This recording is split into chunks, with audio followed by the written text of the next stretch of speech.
pessoal, estamos aqui com o nosso podcast The Dealers, inaugurando essa nova série que a gente quer trazer os concessionários que têm história na distribuição de veículos do Brasil. E coincidentemente também uma história comigo, né, que eu acabei convivendo e participando nos seus últimos, não vou dizer quantos anos, mas foram dezenas, com essas pessoas que são maravilhosas, estão aqui presentes. E hoje nós temos um convidado especial, que é o André Novice. Prazer. Bem-vindo, André. E temos um patrocinador que deu um presente para ele, que é Lateresul, eu não sei falar direito. Lareto Seu. Aliás, eu não apresentei a Fabi, né? A Fabi participou dessa história ao longo do tempo, comigo, viajando com muitos concessionários. O pai dela foi, durante 22 anos, além de ter sido lojista e tudo mais, presidente da FENALTO, que é uma Federação Nacional dos Lojistas do Brasil.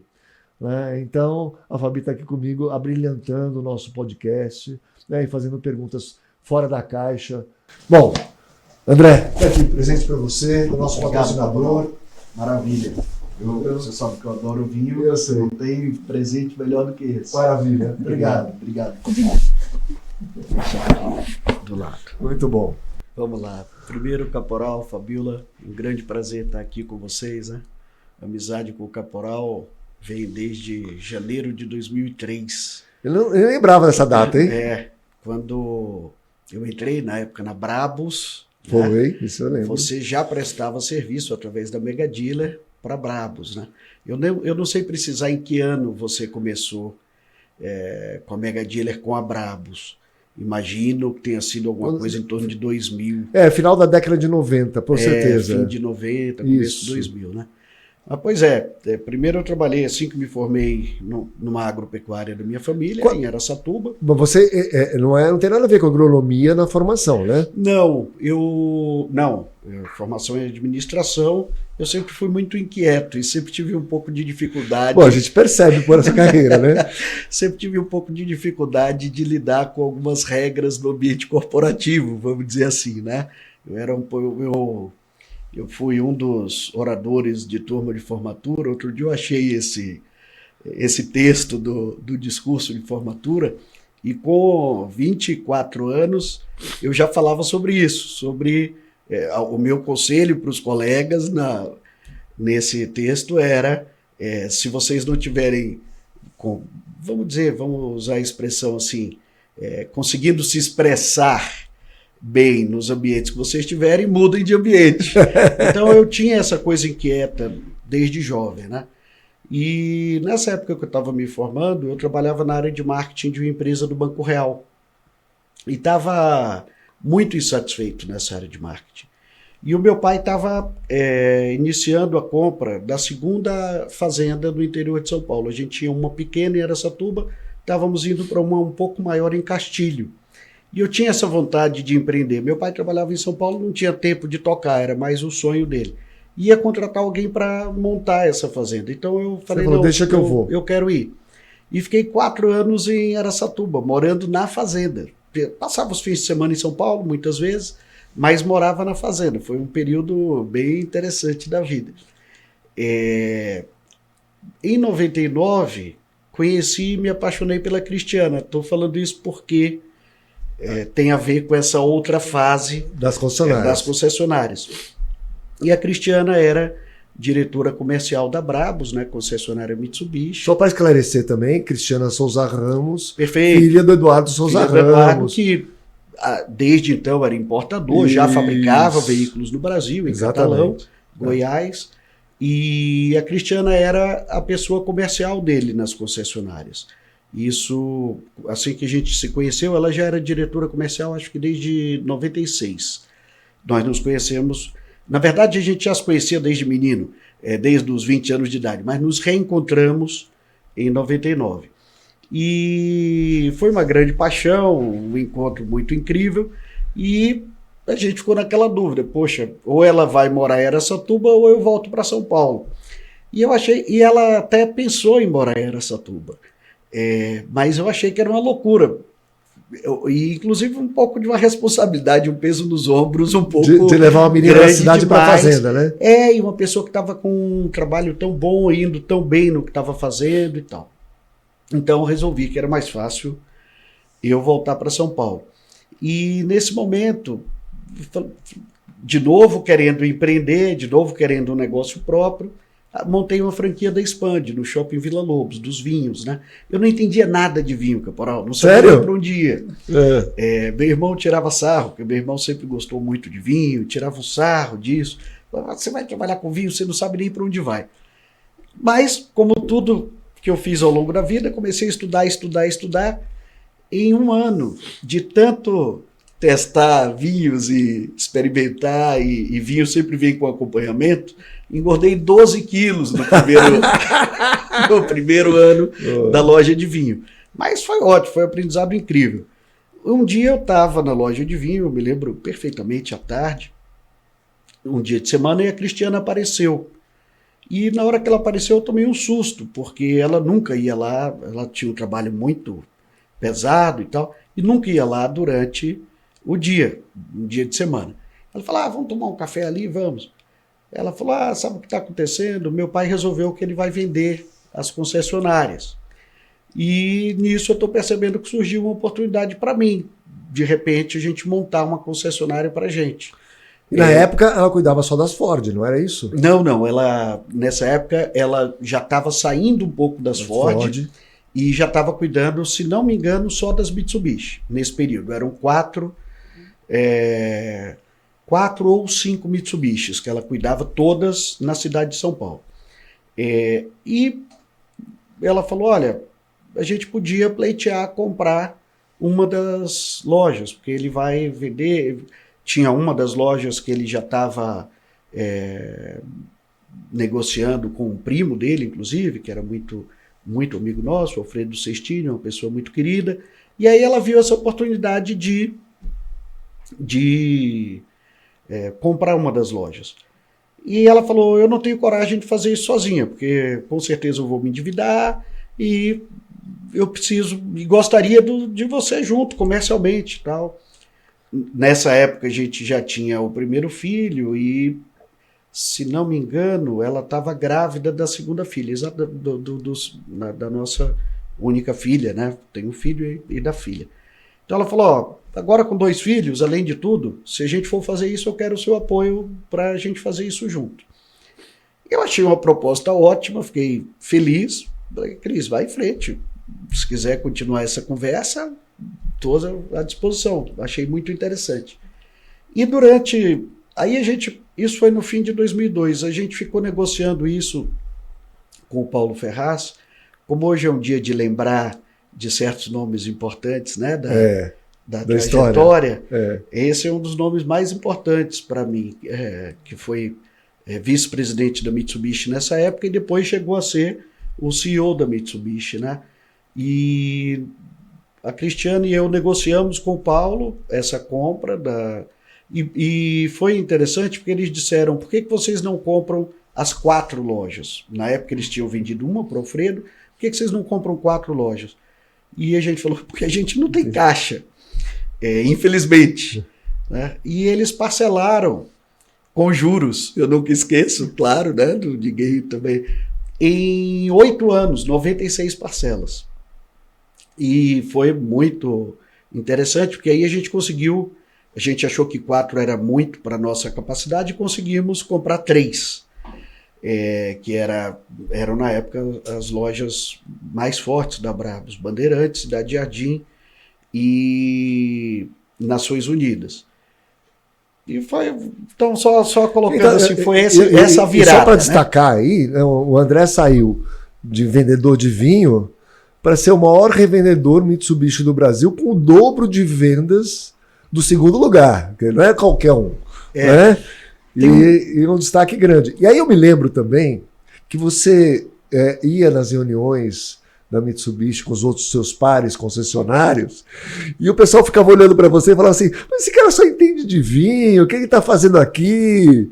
Né? Não sabe nada, não era mais ou menos isso? A loja de vinho continuou ou você parou com o vinho?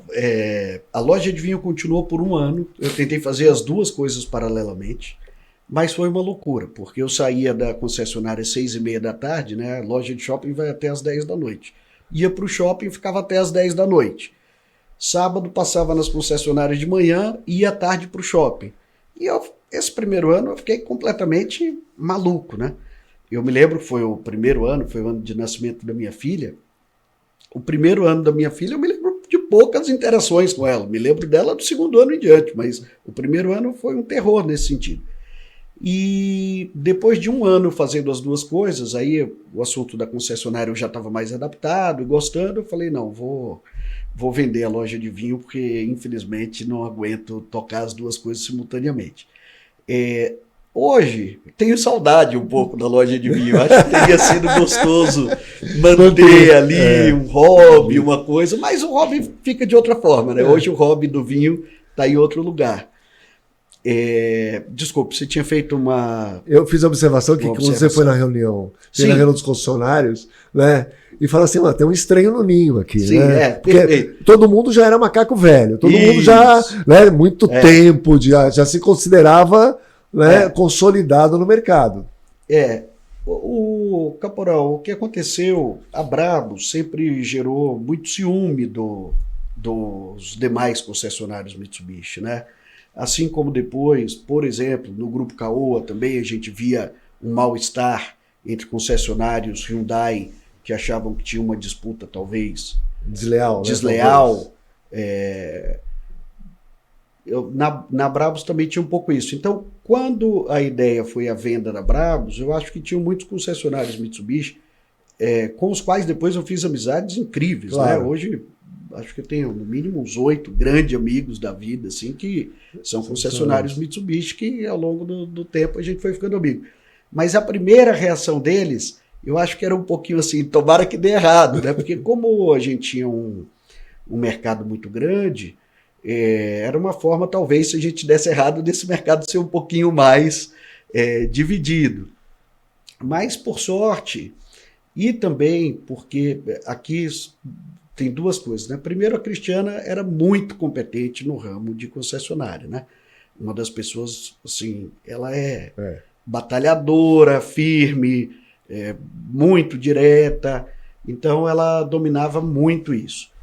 Segundo, porque o Paulo Ferraz, voltando ao Paulo, no primeiro ano meu, Paulo foi de uma generosidade comigo. Eu, uma vez por semana, tinha 1 hora de reunião com o Paulo, onde eu falava as dúvidas que eu estava tendo e o Paulo me orientava. Né? Eu lembro dessas reuniões com muito carinho, assim, porque meu aprendizado, Cristiano e Paulo, foi uma coisa assim, muito impressionante.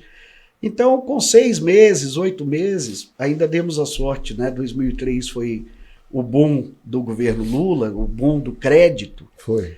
E a Mitsubishi também estava numa fase muito boa. Então, eu me lembro quando eu comecei em janeiro, a gente vendia 85 carros por mês. Em dezembro do mesmo ano, a gente estava vendendo 150 carros por mês. Que praticamente dobrou, né? Carro zero, né? Praticamente dobramos. Então, os concessionários que brincavam, quem é esse newcomer, né? Eu já olhava assim, meu Deus, o pior de tudo é que o cara gosta do negócio, né? E essa junção, por isso que eu lembro da Cristiana. Eu tinha 33 anos, a Cristiana 33 anos. Então, era uma energia para o trabalho nessa época, que era uma coisa muito impressionante, né? Eu lembro, essas coisas são curiosas, em 2006, 3 anos depois de começar a trabalhar, um dia eu e a Cristiana falamos, a gente tem uma coisa pessoal para fazer numa segunda-feira de manhã, não vamos trabalhar na segunda-feira de manhã. E aí ficamos em casa, na época não existia home office, né? Ficamos em casa naquela segunda-feira de manhã, 3 anos depois da compra. E resolvemos uma série de coisas pessoais na segunda-feira de manhã e fomos almoçar. E um olhou para a cara do outro e ficou assim, nossa, o que aconteceu hoje? Nós não trabalhamos uma manhã. Isso nunca tinha acontecido em 3 anos. A gente nunca tinha tirado uma manhã para a gente em 3 anos. Então, era muita energia para o trabalho. naquela época, né? Depois você vai ficando mais velho, confesso que as coisas Mas o pessoal mudam. sempre tem ideia, né, que concessionário é muito fácil, né? Porque você tem uma concessão para vender aqueles carros numa determinada região. Só você pode vender naquela região, então é muito simples. O cara quer comprar daquela marca, daquele carro, ele acaba comprando de você e você não tem que fazer muita coisa. Só que não é bem assim, né? Primeiro os concorrentes diretos, né? E tem os indiretos. Que tem os e aí milhares de indiretos. E concessionária normalmente tem 4 empresas dentro dela, né? Então tem venda de novos, usados, peças e serviços. Perfeito. Aí você vai agregando ainda FNAI, outras coisas, mas tem várias mini negócios que muitas vezes são relacionados, mas diferentes, muito diferentes na essência de como fazer gestão entre si e tudo mais, que complica muito, né? Não ajuda. Mas sabe o que me chamou muita atenção quando você estava falando? De que como você era novo no negócio, que você tinha aquela 1 hora semanal com o Paulo Ferraz, o quanto você estava aberto a aprender e ouvir outras pessoas, a Cristiana inclusive, né? Então quando a gente tá um macaco velho diário no dia a dia, pouco você escuta, né, os outros. Então o quanto essa sua recepção de novas ideias e outras visões, o quanto isso também não ajudou no seu desenvolvimento. É verdade, isso remonta inclusive à nossa relação, né, nossa amizade. E que a gente sentava também, acho que umas 2 horas por semana, alguma coisa assim. A gente se encontrava muito. Né? A consultoria era muito próxima nessa época, né? E uma das coisas foi isso. Você alertava que a venda do carro era X% do negócio, né? Mas que a FNAI já é um mundo, né? Por si só. Quando eu entrei na Brabus, a gente não trabalhava, por exemplo, com retorno financeiro. E eu olhava isso, conversava com alguns outros concessionários, ficava incomodado com isso. Por que a gente não trabalhava com retorno financeiro?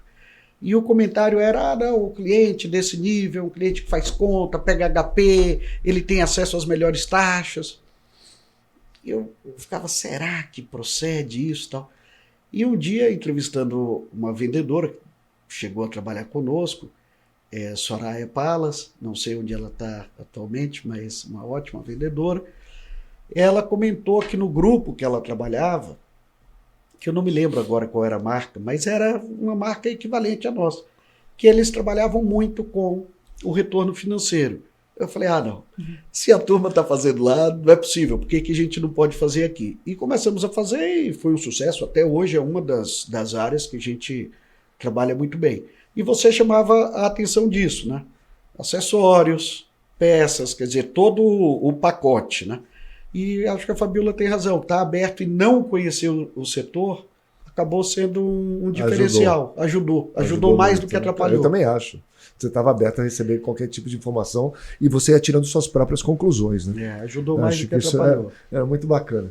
Tem um episódio que eu lembro e dou risada até hoje, que uma vez eu levei você para fazer uma apresentação, fazer uma palestra. Eu tinha sido contratado por uma marca, que não era a sua, para fazer uma palestra. Aí ele foi fazer a palestra, né, e começou a perguntar, a pessoa perguntava para ele assim, como é que era no grupo dele, que ele administrava, etc. Ele falou, o pessoal tem plano de saúde, plano de assistência odontológica, tem não sei o quê. No final, todo mundo que estava lá, que eram funcionários da outra rede, queriam ir trabalhar com ele. Ele me causou um problema até com a marca. Falei assim, você trouxe esse cara para roubar nosso pessoal aqui? Você sabe o que aconteceu? Isso é uma coisa que a gente tenta manter até hoje. E parte disso você que nos ensinou também.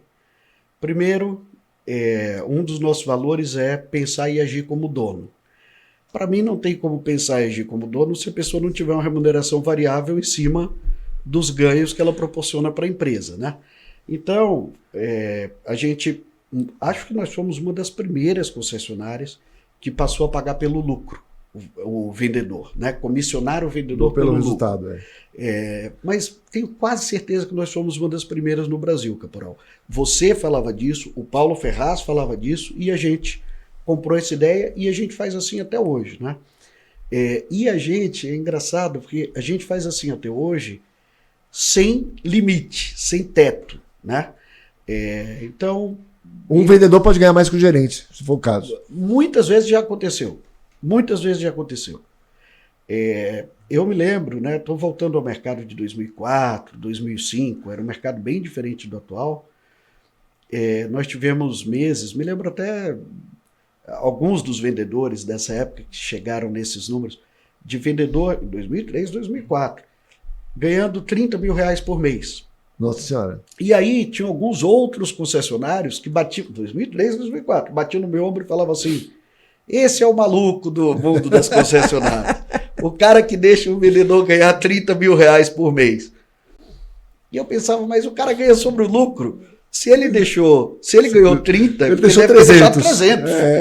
Então, tomara que a gente encontre outros com esse talento, né? E até hoje eu penso muito isso, né? A minha preocupação é o vendedor que vende 2 carros por mês e que deixa 8 mil de lucro, eventualmente. Porque esse não está sendo positivo nem para ele é ruim, e para a empresa é péssimo, né? Então, essa mentalidade, desculpe, desde essa época... Não, é muito legal. E você era uma das pessoas que mais investia em treinamento e tudo mais. E eu lembro que você fazia questão de participar. Isso é raro entre donos concessionários. Então, você lembra do teatrinho de manhã cedo? Que eu falava do roleplay, da simulação, né? Claro. Você participava, você falava assim, tem que fazer o teatrinho de manhã. Eu vou lá na concessionária, tem que mostrar como é que atende o cliente, como é que demonstra o carro, né? Como é que convida para o test drive, o que fala na hora da negociação. Você fazia isso, acho que era toda segunda-feira. Hoje, Caporal, confesso, 20 anos depois, já não tenho muito, mais claro. Digo até a motivação para fazer isso, né? Mas outras pessoas estão lá e fazem isso muito bem. Mas realmente eu gostava, era uma forma de, sei lá, durante uns 8 anos eu devo ter participado disso. E os treinamentos de vendas, principalmente, até 2013, por aí, eu ainda participei, e era uma satisfação muito grande. Que é uma forma de você conhecer os vendedores mais de perto também, né? E acho que motivar também. E tinha uma troca muito gostosa. Eu sempre acreditei nisso. Você está numa loja, 8 vendedores. Tem um que vende, por exemplo, 4 blindagens por mês. O outro não vende nenhuma. Eu, se fosse o que não vende nenhuma, quero conversar com o que vende 4. Me conta como é que você faz, né? E a mesma coisa o benchmark da própria concessionária, né? Você deve lembrar, em 2004, estimulados também dentro desse princípio de querer ouvir quem conhece, né? Foram 3 consultores muito importantes ao longo desses 20 anos, né? O Caporal foi o primeiro, e acho que isso caminhou até talvez o momento de você abrir autoavaliar, e aí você ficou um pouco isso, sem tempo para continuar um pouco esse diálogo, né? E o diálogo ficou em outro lugar, né? Como parceiro da autoavaliar e tudo. Depois o João Cordeiro, que na parte de cultura de RH, gestão de pessoas, né? Gestão de pessoas, foi um consultor muito importante para a gente, né? Eu lembro dele. Também ajudou a gente na formatação de valores, visão, missão, e nessa ideia do benchmark com concessionárias de fora, né? O João nos levou para conhecer a Sewell em Dallas, eu e a Cristiana, e quando a gente chegou na Sewell e viu a diferença do que eles faziam para o que a gente fazia, principalmente nesse sentido da melhor experiência para o cliente, a gente ficou boquiaberto e voltamos, isso foi em 2004, voltamos para São Paulo pensando que temos que mudar um monte de coisa aqui, né? E agora, mais recente, já nos últimos 5 anos, o Sérgio Ferreira, ex-vice-presidente da FCA, né? Na época FCA, e que quando saiu da FCA passou a fazer parte de conselhos de grupos e consultoria, e a gente chamou ele. Eu tenho essa felicidade, eu acho que nós somos o primeiro cliente da consultoria dele na área de concessionárias. Agora ele já tem outros e tal. Foram 3 pessoas muito importantes aí para. Que bacana, que bacana. Eu lembro que você inovou também, falando ainda de pessoas, né? Colocar uma pessoa de uma outra indústria, de um outro segmento, né? Como o seu diretor, e assim, a pessoa que apareceu lá do zero, vamos dizer assim, na área da indústria automotiva, né? Perfeito. Conhecia um monte de coisa do seu segmento, de onde já tinha trabalhado, etc. Mas você arriscava firme nisso daí, né? Conta essa história pra gente, assim. Ainda hoje, esse caso que você se refere, eu não me lembro exatamente em que ano foi isso, minha memória às vezes, mas deve ter sido por volta de 2005. Eu tinha um colega de faculdade, André Fontes, tinha feito administração na FAP comigo, e era um cara que eu admirava muito. A gente tinha feito, inclusive, o trabalho de conclusão de curso junto. E ele estava trabalhando na Johnson. E eu estava com a necessidade de um bom diretor de pós-vendas na época. E eu achei isso, que trazer um cara inteligente de fora, que nunca tinha pisado numa concessionária na vida, a não ser como cliente, podia ser mais interessante, talvez, para aquele momento nosso, do que pegar alguém, desculpa o termo, viciado em alguns padrões do mercado, né? E o Fontes entrou, ele deve ter trabalhado conosco durante uns 2 anos, e embora ele não tenha continuado depois, ele plantou 2 sementes muito interessantes. Ele era completamente obcecado pelos KPIs, coisa que nós não éramos. Então ele ajudou a gente a implantar toda essa parte de controles e mensuração e tal. E era curioso, né? Porque um dos nossos valores era performance. Como é que você monitora performance se você não tiver os KPIs, né? Então ele nos alertou para isso. E ele treinou inicialmente o Gustavo Valente, que hoje é o nosso diretor-geral e sócio, né? Que na época era... Eu lembro do Gustavo, eu dei treinamento para ele na Mitsubishi. Ele estava se formando em engenharia. Acho que ele era estagiário na Brabus ainda.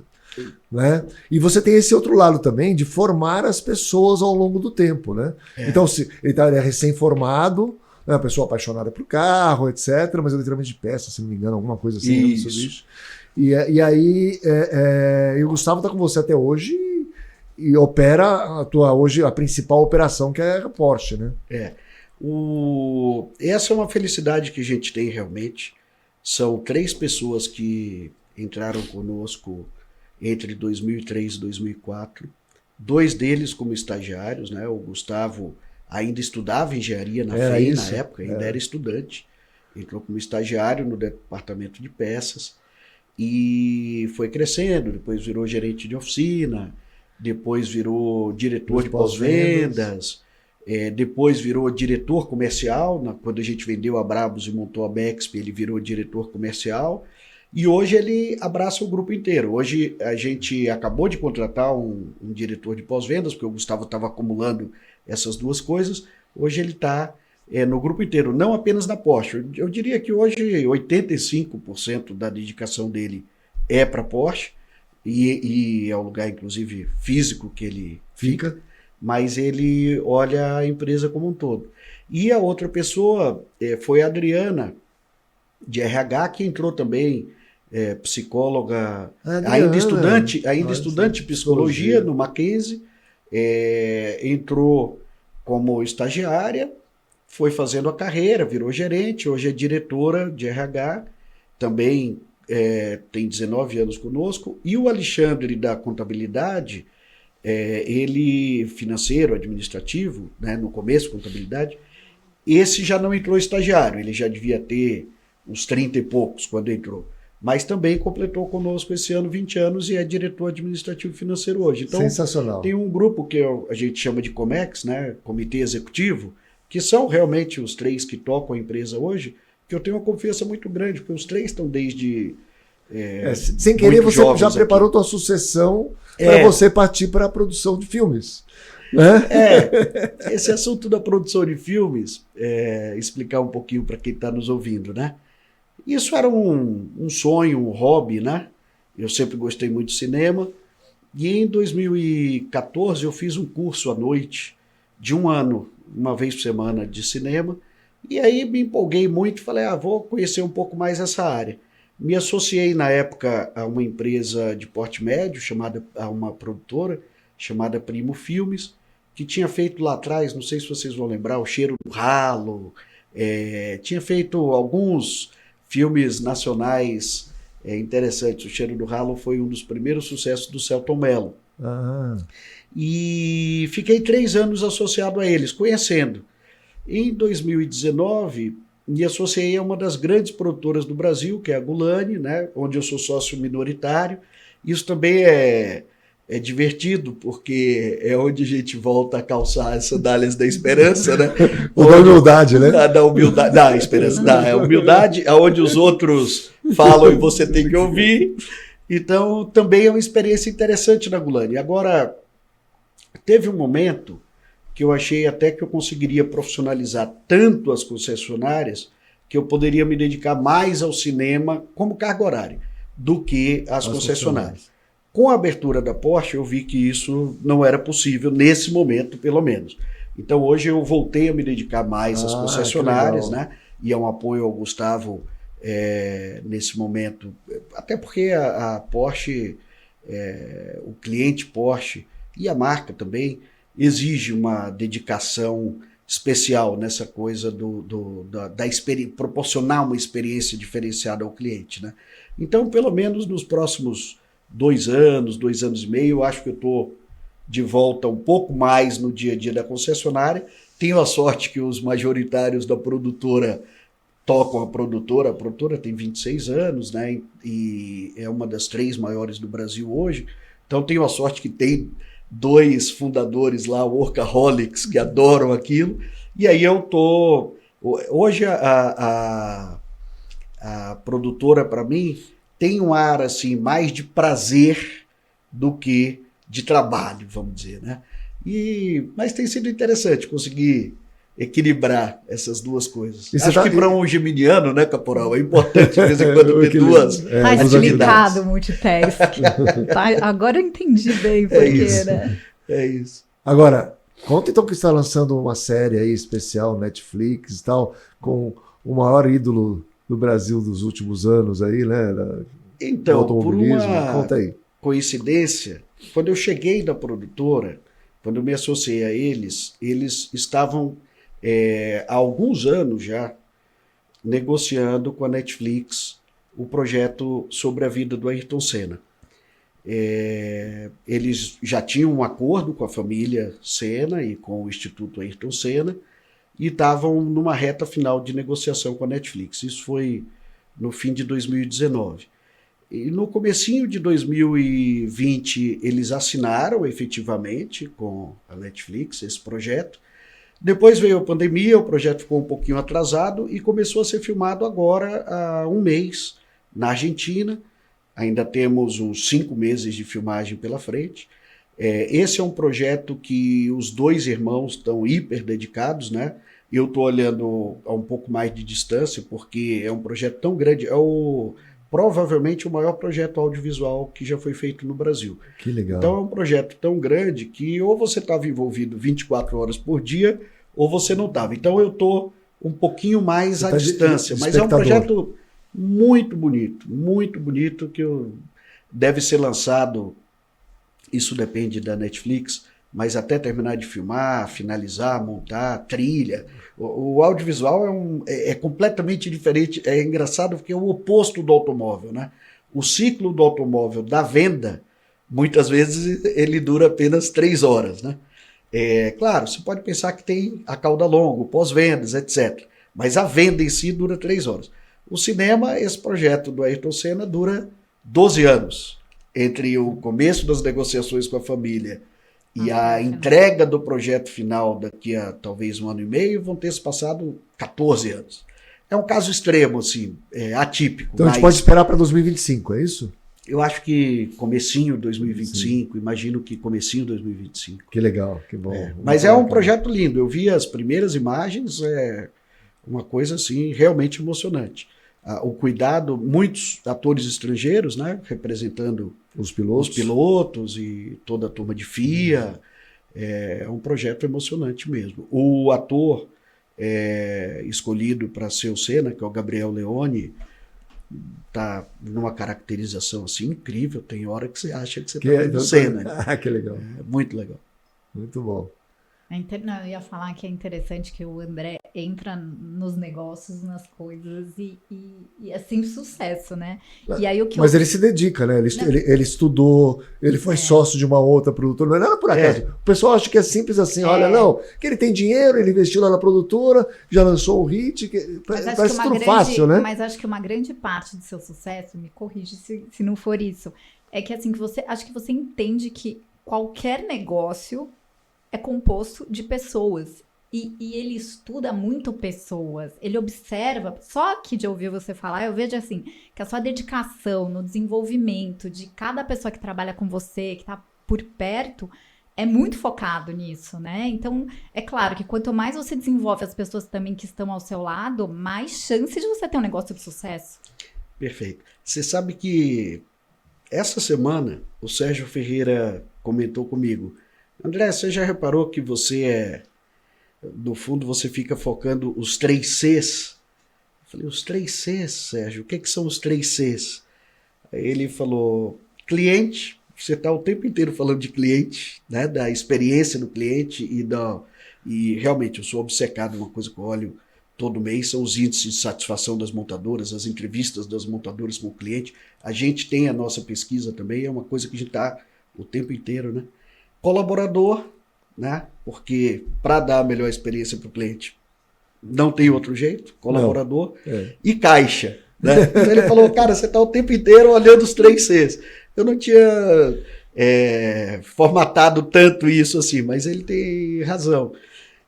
As pessoas também dentro desses benchmarks, desse olhar para fora, eu não me lembro mais em que ano, eu era muito curioso e ficava naqueles cursos do HSM, né? Lembra? Lembro. E eu devo ter feito uns 20 cursos daquele, no mínimo. E levava os gerentes. E num daqueles cursos, eu ouvi falar de uma pesquisa da Gallup, né? Das 12 questões da Gallup. E vi depois um livro da Gallup chamado StrengthsFinder, se não me engano.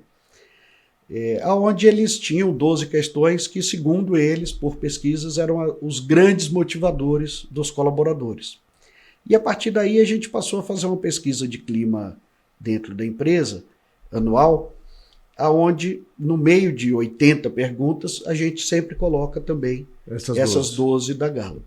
E claro, a gente monitora as 80, mas sempre com um olhar muito grande nessas 12. E era muito. E você usa o Gallup também como ferramenta de assessment também, de perfil, não é? Para determinar o perfil, você usa o Gallup também, né? Também. E tem várias ferramentas de assessment, você escolheu... Hoje em dia nem estamos usando mais, mas uma época usamos bastante. Durante uns 4 anos usamos a ferramenta deles. E é isso. Eles falavam muito sobre profissionais engajados. E eles tinham uma figura que eu acho muito simples, mas essas coisas simples eu acho que são fáceis da gente guardar. Eles tinham uma figura que era um sujeito em cima de um muro, com os tijolos assim, construindo o muro, e eles diziam, raramente o sujeito está em cima do muro apenas. Ou ele está ajudando a construir o muro, ou ele está tirando tijolos do muro e destruindo o muro, né? E aí eles falavam sobre a diferença entre profissionais engajados e profissionais não engajados e o que isso pode trazer para a empresa. Isso me marcou muito na época e a gente bateu muito nessa tecla, ainda hoje a gente procura. Esse ano, no fim do ano passado, infelizmente, e a gente está investigando os motivos e trabalhando nisso, parte do motivo acho que tem a ver com alguns freios de mão que a gente puxou na pandemia. A gente teve uma das piores pesquisas dos últimos 10 anos. E isso me incomodou, assim, quase com uma tristeza, sabe?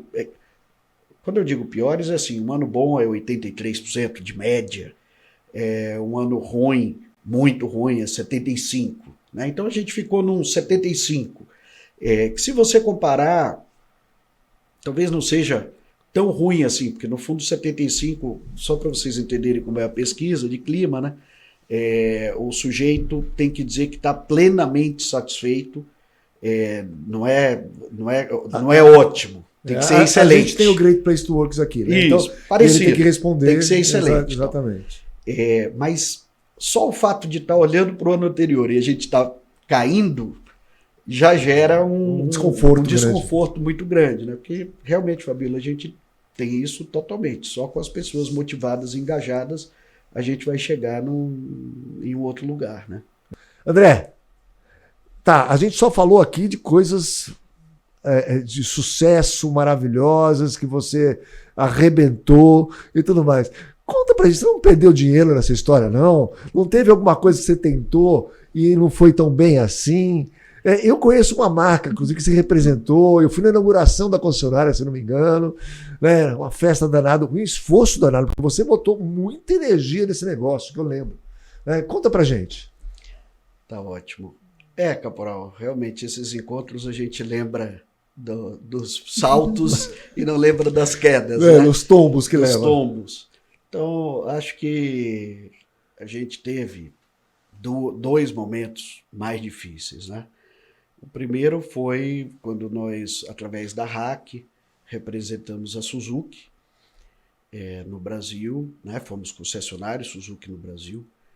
Era um período incrível da economia brasileira, os anos de 2007, 2008, e dava a impressão que qualquer coisa que você abrisse no ramo de automóvel naquela época... Ia dar certo. Ia dar certo.